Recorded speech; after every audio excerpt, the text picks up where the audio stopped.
Well, all of this has brought renewed attention, as we mentioned, to the blockade of Gaza, put in place to drive out Hamas. This is the militant Islamic group that runs the territory. Now, it's an ever-growing chapter in the tortuous history of the Middle East. The blockade began in 2007 after Hamas ran its rival out of the territory, and whatever passed for a peace process was cut off at the legs. We have a major political problem. We have a major disaster, a major catastrophe with this armed takeover in Gaza. And the 1.6 million Gazans groaned under the blockade. The necessities of daily life, all desperately scarce. They need clothing, they need spare parts for generators, they need cooking fuel. All aspects of their human life are being destroyed. Some relief flotillas occasionally made it to Gaza's shores, others did not. This morning about 5 o'clock we was rammed by an Israeli gunboat without any warning, any provocation or anything. Then in 2009, after enduring hundreds of Hamas rocket attacks from within Gaza, Israel pummeled the strip for weeks while the world watched. All this must stop. Both Israel and Hamas must halt their acts of violence. At least 1,100 Palestinians were killed and 13 Israelis. The territory was reduced to rubble, and that's how it remains. So after 3 years imprisoned under an open sky, Gazans are still desperate. Hamas still rules with an iron fist, and peace is still as far away as ever. So, what has the blockade accomplished? Well, Israeli forces have intercepted 4 flotillas since their major offensive on Gaza, and my next guest was in one of them. Former U.S. Congresswoman Cynthia McKinney and 19 others were captured back in June of last year. She joins me now via broadband from Atlanta. Thank you so much for talking to us tonight. Thank you for inviting me to be with you. I watched your intro with great interest and found that there were some grave inconsistencies with the facts. First of all, I just would like to reiterate that yesterday the Hamas put out a statement saying that they were willing to recognize the right of Israel to exist if Israel would only agree to withdraw to the 1967 borders, which is also in the same line as several United Nations calls.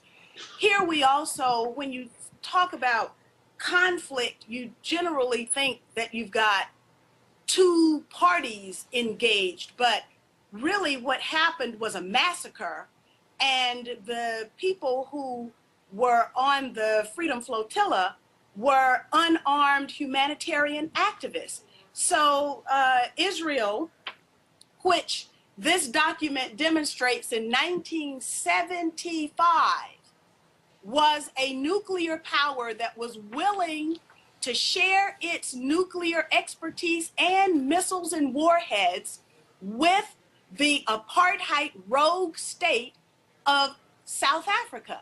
And this is 1975. Cynthia, can I just ask you about, Israel has a nuclear triad.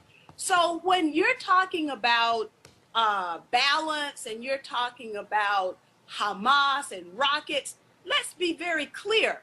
Now, there's another thing that I think is very important to note, and that is that Israel has moved its 3 nuclear Dolphin class that was given to them by Germany's submarines to the coast of Iran, if I can believe the Times online from the Sunday Times.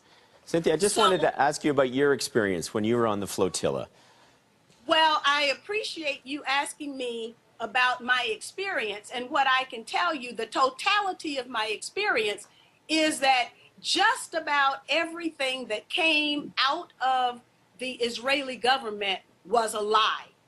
And it was a lie because it was carefully crafted. Now, your news report this evening is based on embedded journalists that were there taking pictures, and we have heard the Israeli side of the story. But I can tell you that everything that the Free Gaza movement does is totally transparent. They are totally unarmed. They are totally non-threatening to the state of Israel. The state of Israel is a nuclear armed state that has demonstrated its willingness to use its weapons of depleted uranium, white phosphorus, you name it, they've got it, F-16s, helicopter gunships, against the innocent, unarmed people of Gaza. And why? Because in free and fair elections, the people of Gaza chose a government that Israel and the United States did not like. They chose Hamas to be their legitimate representative in domestic affairs as well as in international affairs. All right. Thank you. For that reason, Ariel Sharon and the state of Israel imposed the blockade on Gaza that we are trying. Okay, Cynthia, I was hoping we could have a conversation about your experience but I see you want to take it in a different direction, so let's end it there. Cynthia McKinney speaking to us tonight from Atlanta.